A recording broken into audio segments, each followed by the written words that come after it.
Bismillahirrahmanirrahim. Assalamualaikum warahmatullahi wabarakatuh. Bagaimana kabarnya antum semua hari ini? Alhamdulillah, luar biasa, tetap sehat, tetap semangat. Allahu Akbar, yes. Alhamdulillah, hari ini kita akan kembali melaksanakan pembelajaran kita pada tema 4, subtema 2, pembelajaran 5 bersama dengan Bu Fatma. Tapi sebagaimana biasa, sebelum kita mulai pembelajaran, jangan lupa ya untuk berdoa terlebih dahulu.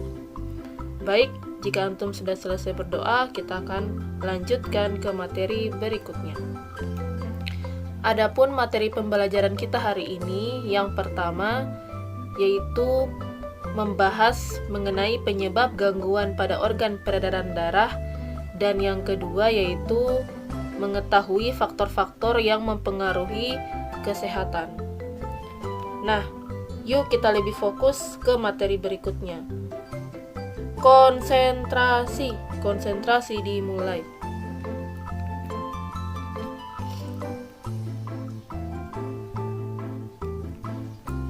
Gangguan pada sistem peredaran darah manusia adalah kelainan atau penyakit yang terjadi pada sistem peredaran darah atau sirkulasi darah manusia, baik yang disebabkan oleh faktor internal atau faktor yang berada dalam tubuh manusia, ataupun faktor eksternal, yaitu yang berasal dari luar. Gangguan pada organ peredaran darah manusia dapat terjadi karena keturunan, kelainan bawaan atau kelainan sejak lahir, maupun gaya hidup dan makanan yang tidak sehat. Berikut ini kita akan membahas mengenai apa-apa saja gangguan pada organ peredaran darah dan penyebabnya. Silahkan antum mencatat pembahasan ini pada buku tema 4 halaman 80-81. Tidak perlu dikumpulkan, cukup antum menuliskan saja ya, agar antum bisa mempelajarinya. Baik, kita lanjut. Yang pertama yaitu jantung koroner. Penyebab dari jantung koroner adalah adanya penyumbatan pembuluh darah dalam jantung, misalnya lemak. Yang kedua, hipertensi. Penyebab hipertensi adalah tingginya tekanan darah dari tekanan darah normal 120/180 mmHg, bisa karena stres, makan berlebihan, dan gaya hidup yang tidak sehat. Berikutnya, anemia. Penyebab anemia diantaranya pendarahan akibat kecelakaan atau luka di bagian luar atau dalam tubuh dan kekurangan produksi sel darah merah akibat tubuh kekurangan zat besi. Yang keempat yaitu hemofilia. Hemofilia adalah penyakit darah yang sulit membeku. Penyebabnya adalah kelainan genetik pada darah yang disebabkan adanya kekurangan faktor pembekuan darah. Nah, selanjutnya apa-apa saja ya faktor-faktor yang mempengaruhi kesehatan manusia? Ya, silahkan antum membuka buku tema antum halaman 81 sampai 82 ya. Ya, jadi silahkan disimak bacaan berikut ini. 4 faktor yang mempengaruhi kesehatan. Kesehatan adalah anugerah yang paling berharga bagi setiap insan manusia. Buat apa banyak harta tetapi badan kita sakit? Ada juga yang mengatakan health is not everything, but without health everything is nothing. Memang kesehatan itu bukan segalanya, tetapi tanpa kesehatan segalanya tiada artinya. Saat sakit kita akan mengalami banyak kerugian. Selain biaya berobat yang mahal, waktu produktif kita juga banyak terbuang percuma. Kita yang biasanya per jam dibayar 100.000, maka dalam satu hari saja sudah 2.400.000. Uang yang harus kita dapatkan akan terbuang percuma. Kalau kita sakit selama sebulan, berapakah uang yang seharusnya masuk ke tabungan kita? Itu hilang begitu saja. Menurut Hendrik L. Bloom, terdapat 4 faktor yang mempengaruhi derajat kesehatan masyarakat, yaitu faktor perilaku, faktor lingkungan, dan faktor keturunan, dan faktor pelayanan kesehatan. Dari 4 faktor yang mempengaruhi derajat kesehatan tersebut, ternyata faktor perilaku memiliki pengaruh yang cukup besar, kemudian diikuti oleh faktor lingkungan, faktor pelayanan kesehatan, dan faktor keturunan. Keempat faktor di atas memiliki keterikatan dan saling mempengaruhi. Adapun yang pertama yaitu faktor perilaku. Perilaku masyarakat yang sehat akan menunjang dan berdampak semakin meningkatnya derajat kesehatan.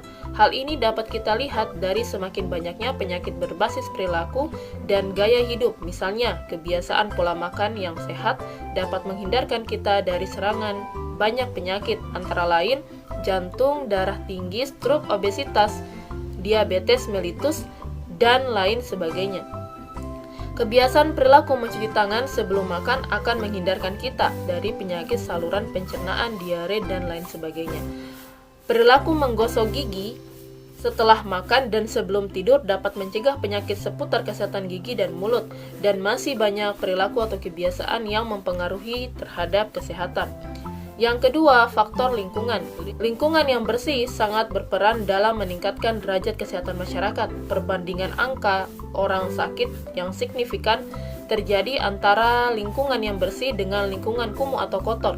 Beberapa penyakit yang sering menjangkiti masyarakat yang hidup di lingkungan kumuh antara lain demam berdarah, gatal-gatal, infeksi saluran pencernaan, dan pernapasan. Yang ketiga, faktor pelayanan kesehatan. Ketersediaan fasilitas kesehatan dengan mutu pelayanan yang baik akan mempercepat derajat kesehatan masyarakat. Dengan adanya fasilitas yang mudah terjangkau dan dengan mutu pelayanan yang baik akan meningkatkan akses pelayanan kesehatan masyarakat. Ketersediaan fasilitas harus diikuti dengan keterampilan tenaga kesehatan yang merata, mencukupi, dan mempunyai kompetensi di bidangnya dalam pelayanan hingga tingkat pelosok desa. Yang keempat, faktor keturunan. Banyak penyakit yang dapat kita cegah, misalnya dengan cara membersihkan lingkungan. Namun, sebagian penyakit tidak dapat kita hindari, seperti penyakit keturunan. Semakin besar resiko penyakit keturunan, maka akan semakin sulit meningkatkan derajat kesehatan. Untuk mencegah penyakit keturunan, perlu adanya konseling perkawinan yang baik. Keempat faktor di atas saling berpengaruh dan tidak berdiri sendiri. Oleh karena itu, upaya pembangunan sarana kesehatan harus dilaksanakan secara berkesinambungan dan secara simultan. Upaya yang dilaksanakan harus komprehensif, mencakup upaya preventif, promotif, kuratif, dan rehabilitatif. Pemerintah sebagai pembuat regulasi harus berperan aktif dalam pembangunan sarana kesehatan serta pelaksanaan kesehatan secara menyeluruh. Nah, itulah tadi faktor-faktor yang dapat mempengaruhi kesehatan manusia ya. Kita dapat mengambil kesimpulan bahwa yang pertama, terdapat 4 faktor yang mempengaruhi kesehatan manusia.